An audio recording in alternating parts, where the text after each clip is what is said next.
दोस्तों एक बार फिर से आप सभी का आपके अपने YouTube channel English with Dilip sir में स्वागत है। दोस्तों इस सेशन में हम लोग हिस्ट्री ऑफ इंग्लिश लिटरेचर के सीरीज को आगे बढ़ाते हुए महत्वपूर्ण ऑब्जेक्टिव क्वेश्चन का डिस्कशन करेंगे। आपके सामने आज का जो पहला क्वेश्चन है कि who said heard melodies are sweet but these unheard are sweeter. मतलब आप जो सुनते हो तो अच्छा है ही, लेकिन जो आप नहीं सुनते हो वो ज्यादा अच्छा है, ज्यादा मीठा है।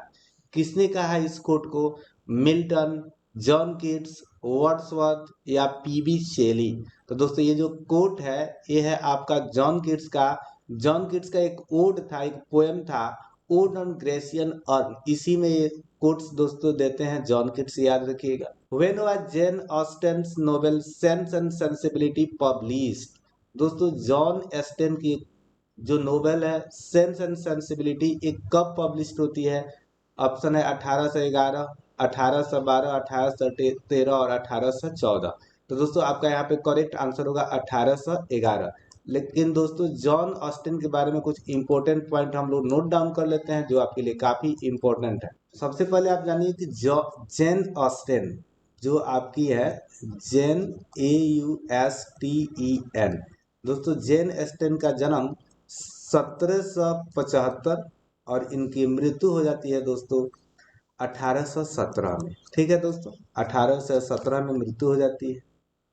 इनको एक उपाधि दी गई, इनके कहा जाता है प्रोज शेक्सपियर। याद रखिएगा, she is called prose Shakespeare. इसके अलावा इन्हें हम किचन नोबलिस्ट भी बोलते हैं। She is called kitchen novelist, kitchen kitchen novelist भी बोलते हैं दोस्तों। तो जेन एस्टेन जो है आपका, जिसका जन्म होता है 1775 में, मृत्यु 1817 में, इसे हम बोलते हैं प्रोज शेक्सपियर या किचन नोबलिस्ट। दो उपाधि इनको दिया गया है। यह जानी जाती है अपने 6 नोवेल के लिए। 6 नोवेल की जानी जाती है। जो पहला इनका नोवेल है वो है दोस्तों आपका sense and sensibility.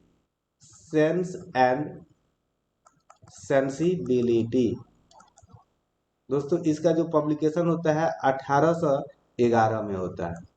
Sense and sensibility 1811 में पब्लिकेशन होता है। दूसरा जो इनका नोवेल है Pride and Prejudice. Pride and Prejudice. तो प्राइड एंड प्रिज्यूडिस का दोस्तों जो ओरिजिनल नाम था, उसका नाम था, इसका नाम था दोस्तों, याद रखिएगा, फर्स्ट इंप्रेशन। क्या नाम था दोस्तों इसका?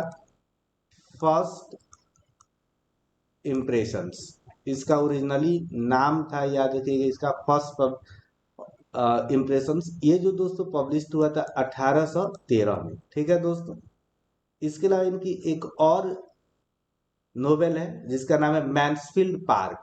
ये याद कर लीजिएगा दोस्तों, अक्सर इससे सवाल रहता है आपके एग्जाम में। मैन्सफील्ड पार्क, इसकी यदि हम पब्लिकेशन की बात करते हैं 1814 में, 1814। जो इनका चौथा है वो है इमा, यह है दोस्तों 1815। फिफ्थ जो इनका नोवेल है नॉर्थ एंगर, NORTHANGER, नॉर्थेंगर अब्बे, ABBEY। दोस्तों ये जो पब्लिश हुआ था 1817 में पोस्थुमियसली। याद रखिएगा, POSTHU, पोस्थुमस, 1817 में। लेकिन इसको कंप्लीट ये कर दी थी 1803 में दोस्तों, ये लिखकर कंप्लीट कर दी थी। ये जो आपका नॉर्थेंगर एबे है, यह एक सटायर है गोथिक नोवेल पे। ठीक, याद रखिएगा, it is a satire on Gothic novel. इनकी एक और रचना है जिसका नाम है आपका परसुएशंस। ये दोस्तों 1818 में पब्लिश होता है, पोस्टुमसली ये भी पब्लिश होता है। तो ये जॉन ऑस्टिन के बारे में जो इम्पोर्टेंट पॉइंट है दोस्तों, इसको जरूर आप याद रखिए, आपके लिए काफी इम्पोर्टेंट है। अब दोस्तों जो आपका अगला सवाल है कि which was John Austin first published work. इनकी जो वर्क की बात करें तो फर्स्ट पब्लिश्ड वर्क इनकी कौन सी है? Love and Friendship, Persuasion, Pride and Prejudice या सेंस एंड सेंसिबिलिटी। तो इनकी फर्स्ट पब्लिश्ड वर्क की यहाँ पे बात की गई है, न कि प्ले की बात की गई है। तो यहाँ पे इनका पहला होगा लव एंड फ्रेंडशिप। ठीक है दोस्तों, तो 24 का आपका करेक्ट आंसर है लव एंड फ्रेंडशिप। दोस्तों ये 1790 में ही पब्लिश आपका हो गया था, 1790 में। अगला सवाल है कि how many novels did Jane Austen right. दोस्तों जल्दी से जवाब दीजिए। अभी हम लोग डिस्कस किए हैं कि यदि हम बात करें जेन ऑस्टिन की तो ये कितनी नोवेल लिखी हैं। ऑप्शन है 2, 4, 6 एंड 8। तो आप जानते हैं कि ये 6 नोवेल लिखी थी। अगला सवाल है कि who is called prose Shakespeare. Mary Shelley, Jane Austen, Fielding या वाल्टर स्कॉट। तो दोस्तों आपका करेक्ट आंसर क्या होगा, जेन ऑस्टिन। जेन ऑस्टिन को दोस्तों किचन नॉवलिस्ट के नाम से भी आप जानते हैं, हम लोग डिस्कस कर चुके हैं। दोस्तों यदि अभी तक आप चैनल पे नए हैं और चैनल को सब्सक्राइब नहीं किए हैं तो प्लीज चैनल को सब्सक्राइब कर लीजिए। और दोस्तों वीडियो अच्छा लगे तो कम से कम एक लाइक और अपने एक दोस्त के पास शेयर और शेयर कीजिए। Who wrote the novel Frankenstein. Option है John Austin, Jane Austen, Mary Shelley, PB Shelley या जॉन किट्स। तो दोस्तों आपका करेक्ट आंसर हो जाएगा मैरी शेली। तो 27 का आपका करेक्ट आंसर हो गया मैरी शेली। दोस्तों यदि हम इसकी पब्लिकेशन की बात करें तो ये पब्लिश हुआ था आपका 1820 में। कब हुआ था दोस्तों, 1800 मेरी who wrote the Nobel Frankenstein 1820 में, सॉरी दोस्तों 1818 होगा। ठीक है दोस्तों 1818।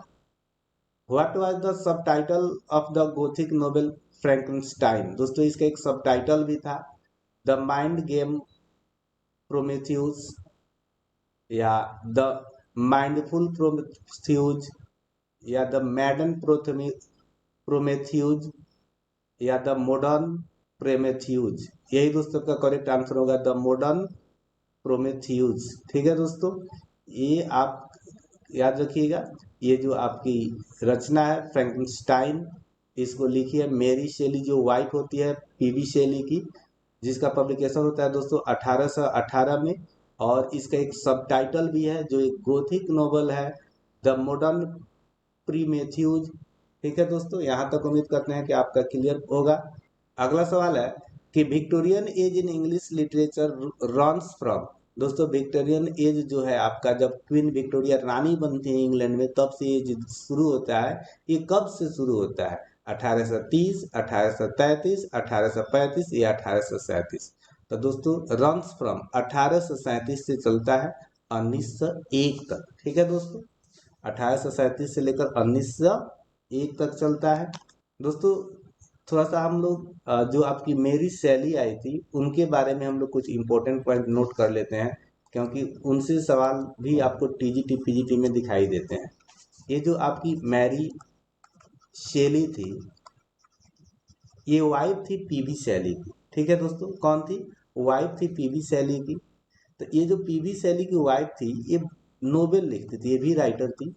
ये नोवेल लिखी थी एक द लास्ट मैन। क्या दोस्तों लिखी थी, द लास्ट मैन। तो ये जो द लास्ट मैन लिखी थी, इट डिस्क्राइब्स द फ्यूचर अर्थ। क्या वर्णन करता है, ये फ्यूचर अर्थ को डिस्क्राइब करता है। और जो भविष्य में पेंडेमिक आ सकते हैं, जो प्राकृतिक आपदाएं हैं, उनके बारे में यहाँ पे वो जिक्र करती है। इसके अलावा दोस्तों वो प्ले भी लिखती है। प्ले मतलब ड्रामा, नाटक भी लिखती है। एक बहुत ही फेमस प्ले है, उसका नाम है प्रोसरपाइन। क्या नाम है दोस्तों, प्रोसरपाइन, जो 1820 में पब्लिश हुई थी। ठीक है दोस्तों, और इसको लिखा गया था चिल्ड्रेन के लिए, it was written for children. ये दोस्तों एक वर्स ड्रामा था जिसको चिल्ड्रेन के लिए लिखा गया था। इसके अलावा इनका एक और प्ले था जिसका नाम था सेंसी। क्या नाम था दोस्तों, सेंसी, जो 1819 में लिखा गया था। इनके अलावा एक और इनका प्ले था जिसका नाम था मिडाज, मिडाज। ठीक है दोस्तों, अब ये जो मिडाज इनका जो प्ले था इसको 5 एक्ट में लिखा गया था। कितने एक्ट में लिखा गया था दोस्तों, 5 एक्ट में लिखा गया था। और इसकी जो पब्लिकेशन डेट है दोस्तों वो है 1822। तो मैरी शेली के भी बारे में आप दोस्तों कुछ इंपॉर्टेंट पॉइंट जाने। उम्मीद करते हैं कि ये पॉइंट आपको अच्छा लगा होगा। अगला सवाल है कि which age in English literature was marked by the progress of science. तो कहने का आशय है कि किस एज में सबसे ज्यादा साइंस का डेवलपमेंट होता है। ऑप्शन है प्री रोमांटिक, रोमांटिक, विक्टोरियन या अगस्टन। तो दोस्तों 30 का जो आपका करेक्ट आंसर हो जाएगा विक्टोरियन एज। लगभग इसमें सभी प्रकार की डेवलपमेंट होती है दोस्तों। With decade in Victorian age was a period of hunger and miseries. तो विक्टोरियन एज में एक ऐसा समय आता है जो उसमें बहुत हद तक लोगों का जीवन नर्क जैसा हो जाता है, काफी कठिनाइयां आ जाती है। वो रहा था दोस्तों आपका फोर्टीज का 1840। फोर्टीज यहाँ पे आसे है 1840 का समय था, जब वहां पे अकाल पड़ी थी, लोग भूख से मर रहे थे। अगला सवाल है कि the Victorian age was marked by the spirit of inquiry, criticism, religious uncertainty uncertainty या ऑल ऑफ दीज। तो दोस्तों इंक्वायरी भी थी, क्रिटिसिज्म भी थी और रिलीजियस अनसर्टेनिटी भी थी। इसलिए यहाँ पे आपका 32 का दोस्तों करेक्ट आंसर हो जाएगा आपका D. Who gave the theory of evolution. बहुत ही इम्पोर्टेंट ये खोज थी चार्ल्स डार्विन के, उस समय सबसे बड़ी खोज कह सकते हैं आप विक्टोरियन एज की, वो थी आपकी चार्ल्स डार्विन। अब दोस्तों ये जो थियरी ऑफ इवोल्यूशन जो चार्ल्स डार्विन दिए थे, किस बुक में दिए थे, यदि दोस्तों पता हो तो जल्दी से कमेंट कीजिए। तो यहाँ पे आपका चार्ल्स डार्विन करेक्ट आंसर हो जाएगा। अब दोस्तों यदि हम बात करें चार्ल्स डार्विन की, तो जो चार्ल्स डार्विन थे इनकी एक पुस्तक थी। क्या थी दोस्तों? एक पुस्तक थी on the origin of spices. क्या नाम था उस पुस्तक का? On the origin of spices. On the origin of spices, ये 1859 में दोस्तों आया था। कब आया था? 1859 में आया था। ये पुस्तक थी आपकी चार्ल्स डार्विन की। इसी में इन्होंने एक सिद्धांत को दिया था, थियरी ऑफ इवोल्यूशन। अगला सवाल है कि which Victorian poets gave the moral message to instruct the world.